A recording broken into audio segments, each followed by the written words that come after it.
E aí, galera, beleza? Como é que vocês estão? Vamos que vamos aí nessa gravação de hoje, então, né? Quero falar sobre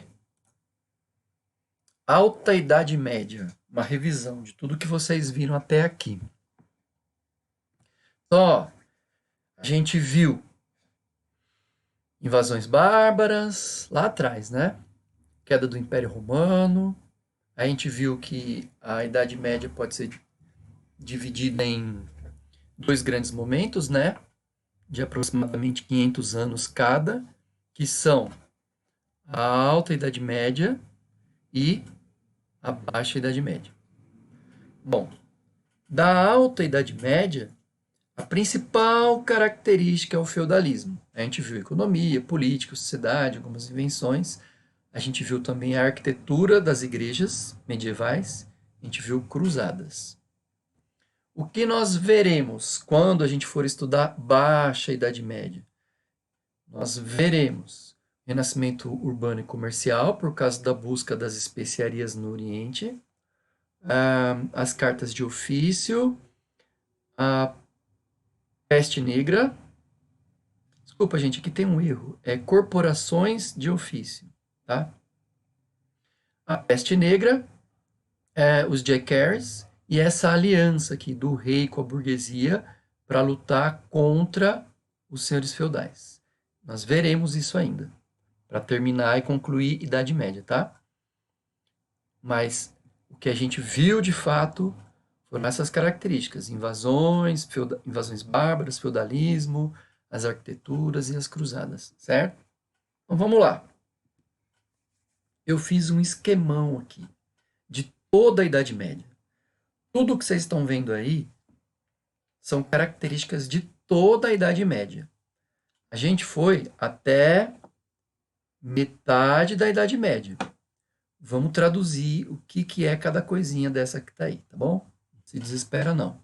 Vamos lá. Então, primeira coisa, repara que eu coloquei a cor aqui, né? A Idade Média vai do século V, ela entra no período de expansão até o século X, XI. Depois, ela entra num período de crise. Esse período todo tem 1000 anos, aproximadamente, certo? Olha lá. Do século V até o século X, XI é a Alta Idade Média. Aí algo acontece aqui, as cruzadas. As cruzadas modificaram a estrutura, certo? Da Idade Média. Por quê? Porque a gente, a partir dela agora, começa a vivenciar a Baixa Idade Média, até o século XV. Então, do século V até o século XV, são 10 séculos. Um século tem 100 anos, 10 séculos tem 1000 anos. 1000 anos de Idade Média, ou Idade Medieval. Beleza. No comecinho dessa história, lá no começo, então vocês entenderam que a Alta Idade Média vai dessa ponta do começo do século V até essa ponta lá nas Cruzadas no século X. Isso é a Alta Idade Média. No comecinho da Idade Média, vocês viram os bárbaros invadindo o antigo Império Romano. O Império Romano teve que se dividir, continuou se dividindo infinitas vezes, até chegar numa porção muito pequena que a gente deu o nome de feudo. E quando eu falo de feudo, vem na minha cabeça a principal característica da Idade Média. Pensou em Idade Média? Pensou em feudalismo. Mas daí, como assim? Que características são essas do feudalismo? Vamos lá. Economia. Vocês já sabem. Agricultura e autossuficiente. Então, vocês viram lá nas imagens, né? Das aulas anteriores. As pessoas trabalhando lá suas hortinhas, né? Seu alimento. E vocês viram lá que isso acontecia em torno do castelo, que tinha uma muralha. Eles viram que não dava para ficar produzindo, fazendo comércio, porque a Europa estava perigosa por causa dos bárbaros. Então, o feudo tinha que produzir para si próprio. Ele era autossuficiente. Então, era uma agricultura autossuficiente. Tudo bem? Essa é a característica econômica do feudalismo. Característica política. Lembra, quando a gente fala de política, a gente fala de quem manda, quem administra, como administra. Só existia uma pessoa comandando toda a Europa? Não, a Europa estava toda dividida em feudos. Se a Europa estava toda dividida em feudos, em porções de terra, né, muito pequenas e médias, vocês viram que dentro de cada porção de terra tinha um dono. E esse dono era o senhor feudal. E, portanto, a gente diz que a característica política do feudalismo, a característica política da Idade Média, não está centralizada na mão de uma pessoa. Ela está descentralizada na mão de várias pessoas. Quem são essas pessoas? Os vários senhores feudais. Beleza. Sociedade. Característica feudal em termos de sociedade. Era uma sociedade de classes, de castas, né? De hierarquias. E basicamente eram três hierarquias: primeiro estado, segundo estado, terceiro estado. Primeiro estado, clero; segundo estado, nobreza; terceiro estado, servos. Primeiro estado. O primeiro estado, que era o clero, é composto por padres, bispos, arcebispos, papa, não é? Então são representantes da Igreja Católica, diáconos, não é? Então vocês viram que as pessoas mais pobres entravam para o baixo clero e as pessoas mais ricas entravam para o alto clero, poderiam se tornar arcebispos, bispos e papa até. Esse é o primeiro estado, é o clero, é a Igreja Católica. O segundo estado é composto pela nobreza, pelos nobiles em latim, os melhores, né? Traduzindo do latim para o português. A nobreza, os nobres, quem eram esses? Eram senhores feudais.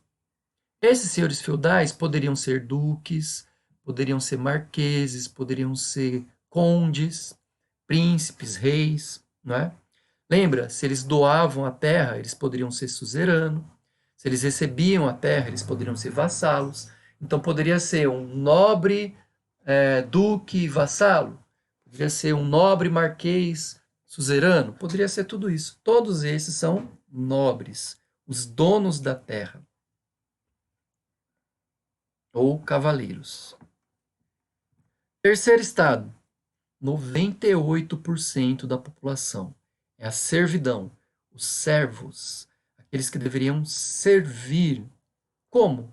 Pagando imposto, produzindo agricultura e pagando imposto não em forma de dinheiro, mas em forma de produtos. Para quem? Ué, para os nobres e para os clérigos. Então, a vida dos servos era trabalhar. Era uma vida difícil, dura e pesada, né? Então, gente, vocês estão vendo. Economia do feudalismo, agrícola. Política do feudalismo, descentralizada. Sociedade do feudalismo, dividida em três classes. Ok. Invenções. Algumas invenções que a gente viu. A rotação das terras, para descansar a terra, usar a terra, colher, plantar, né, para fazer um uso mais sistemático do solo, mais racionalizado, mais pensado, né, mais inteligente, para não desgastar a terra. Vocês viram também o uso do charruá, que era aquela roda, né, que tinha dentes de madeira para ela não ficar presa no chão na hora que fosse passar o arado, né, para ela não atolar. O moinho de vento ou de água, né, como o próprio nome diz, servia para moer milho, né, para fazer farinha, farinha de milho, farinha de mandioca, farinha de trigo, tal. Aí, dando seco. Então, essas daqui são as principais características do feudalismo, tá bom? E então a gente passa para o próximo tema que a gente viu, que foi a arquitetura. Tanto a arquitetura da Alta Idade Média, que a gente chamou de românica, quanto a arquitetura da Baixa Idade Média, que a gente chamou de gótica. A arquitetura românica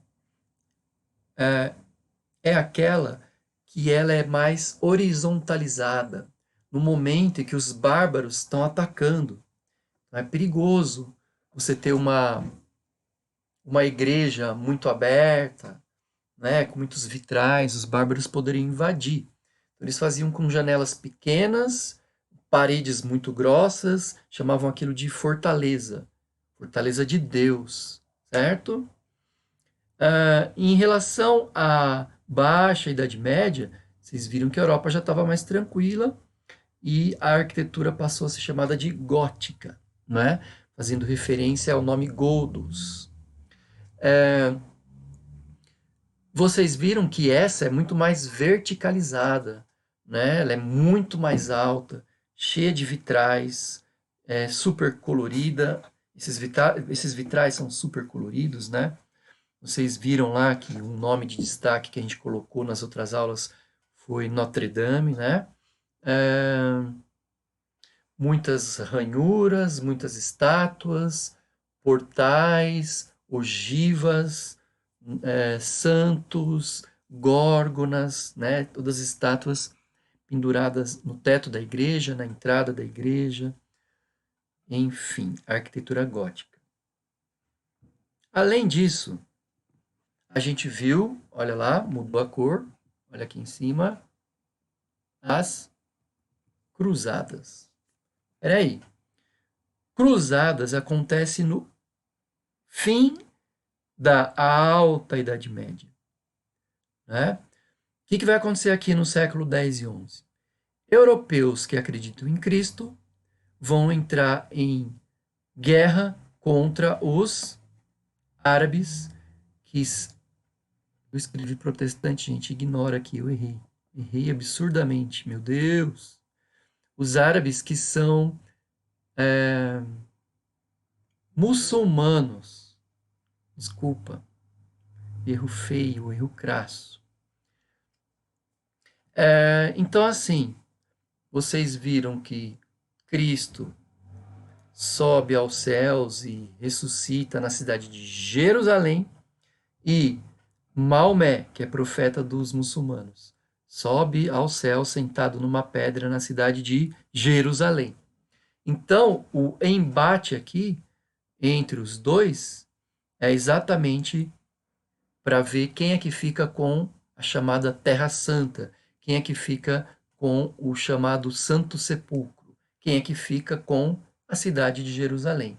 E então o Papa Urbano II conclama os cristãos para seguirem em direção, né, ao Oriente Médio, Arábia, tal, Jerusalém, para tentar resgatar das mãos dos árabes. E os árabes, por sua vez, vão querer defender, em nome de Alá, em nome de Deus, essa terra, porque ela é importante também para ambos. Vocês viram que durante 100 anos, aproximadamente, várias batalhas aconteceram. Ora Jerusalém estava na mão dos árabes, ora dos cristãos, ora dos árabes, era um cabo de guerra. A gente viu os absurdos fundamentalistas, do radicalismo de ambos, não é? Lembra que em história não tem santinho, não tem bonzinho. A gente precisa parar com essa dicotomia, né? Simplista. Muita gente morreu, muita gente foi morta de ambos os lados. Isso é um alerta contra o fanatismo, contra o radicalismo, contra a cegueira em nome da fé, né? Fé com bom senso, legal. Mas nesse nível de absurdo e de irracionalidade, fica complicado. Mas enfim, a Alta Idade Média, que é o nosso tema aqui, ó, termina com as cruzadas. Porque as cruzadas trouxeram uma série de consequências que vão abalar o feudalismo. Então a Idade Média vai começar a entrar em crise. São 500 anos dessa crise feudal. O que a gente vai ver então? Só para eu de antemão dizer o que vai acontecer nessa baixa Idade Média. Renascimento urbano comercial, lembra que tinha desaparecido a cidade e o comércio, por causa dos bárbaros, por causa da agricultura. Corporações de ofício, cartas de franquia, e lá no finalzinho da Idade Média, da Baixa Idade Média, peste negra, Jack Harris, e vocês vão ver uma união que o rei vai fazer com a burguesia e vice-versa, né? Para lutar contra um inimigo em comum, os senhores feudais. Tudo bem? É isso aí, gente. Espero que vocês tenham gostado da aula de hoje. Foi uma revisão, valeu? Até a próxima. Tchau, tchau.